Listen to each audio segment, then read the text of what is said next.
The continuous time Fourier transform is an extension of the continuous time Fourier series, and it's often abbreviated as CTFT or just FT.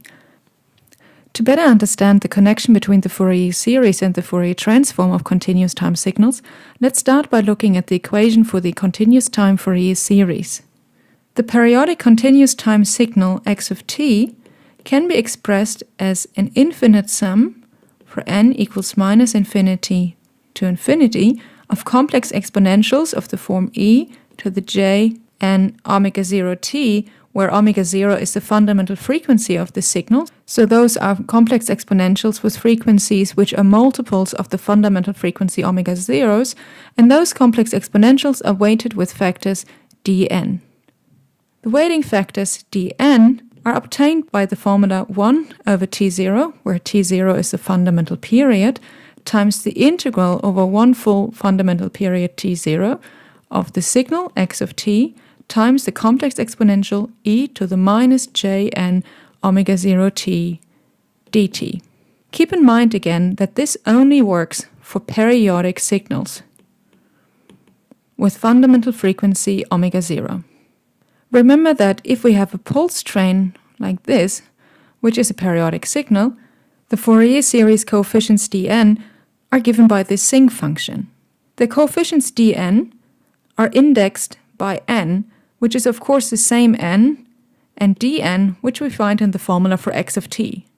So the values of the coefficients dn, which are here illustrated as the height in those stem plots, tell us the weight of the corresponding complex exponential. The frequency of the complex exponentials is n omega 0. To see the connection to the Fourier transform, let's just call n times omega 0 equal to omega and change the plot of the dn slightly, where we plot not dn, but the d's as a function of omega. So for n equals 1, we get the frequency omega 0. For n equals 2, we have the frequency 2 omega 0, and so on. What we will see now is that the continuous time Fourier transform is an extension of the Fourier series, which exists for all aperiodic signals. And the Fourier transform of the aperiodic version of the pulse train, which is just a simple rect function, will be similar to the coefficients of the Fourier series of the periodic pulse train, where the continuous time Fourier transform, which is capital X of omega, is a function of omega and is also given by a sinc, but this time a continuous sinc. The formula of the Fourier transform, which is given by capital X of omega, is given by the integral between minus infinity to infinity of x of t e to the minus j omega t dt.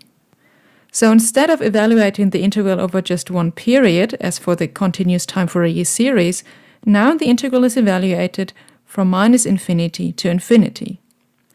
Also, instead of multiplying the signal x of t with complex exponentials which have frequencies that are multiples of omega 0, we now multiply the signal x of t with a complex exponential e to the minus j omega t, where omega now is a continuous variable. As a result, we get the continuous function x of omega instead of the discrete coefficients dn. The inverse Fourier transform allows us to write x of t, our signal in the time domain,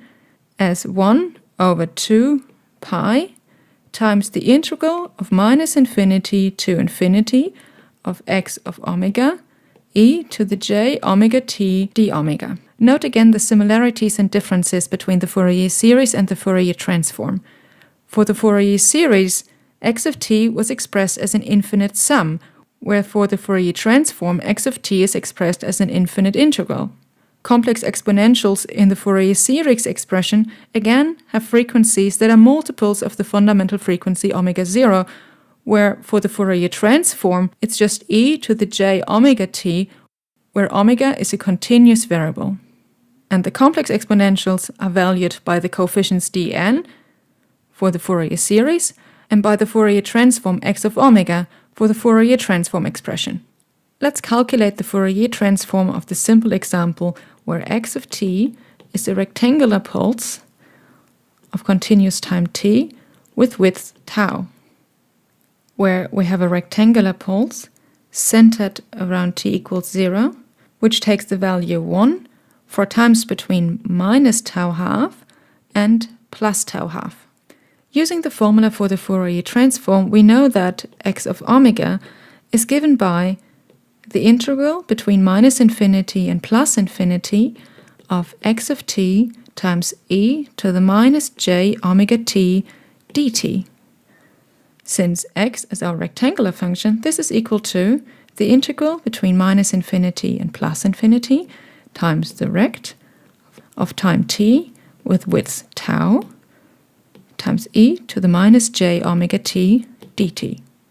Since we know that the signal is 0 for all times up until minus tau half and 0 again for all times that are greater than tau half, those parts do not contribute to the integral. However, for times between minus tau half and plus tau half, the signal has value 1, which does contribute to the integral. Using this information, we can write that x of omega is equal to the integral between minus tau half till plus tau half times 1, which is the value that x of t takes between minus tau half and plus tau half, times e to the minus j omega t dt. Taking the antiderivative here yields e to the minus j omega t divided by minus j omega, which we have to evaluate at minus tau half and plus tau half, which gives us minus e to the minus j omega tau half plus e to the j omega tau half divided by j omega. Using again Euler's formula, which allows us to express sine of x as a sum of two complex exponentials, allows us to rewrite x of omega as 2j sine of omega tau half divided by j omega. Cancelling out j and multiplying top and bottom allows us to write this as tau times the sine of omega tau half divided by omega tau half,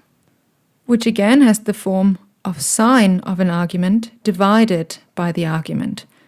which we will define as a sinc function, where we use the form that the sinc of x is equal to sine of pi x divided by pi x, so that x of omega is given by tau times the sinc of omega tau divided by 2 pi, which is a continuous sinc function as a function of the frequency omega, which for omega equals 0 reaches the height tau and has 0 crossings for multiples of 2 pi divided by tau, so that the next 0 crossing is at 4 pi divided by tau, followed by 6 pi divided by tau, and so on. And of course, we also have 0 crossings at minus 2 pi divided by tau, and so on.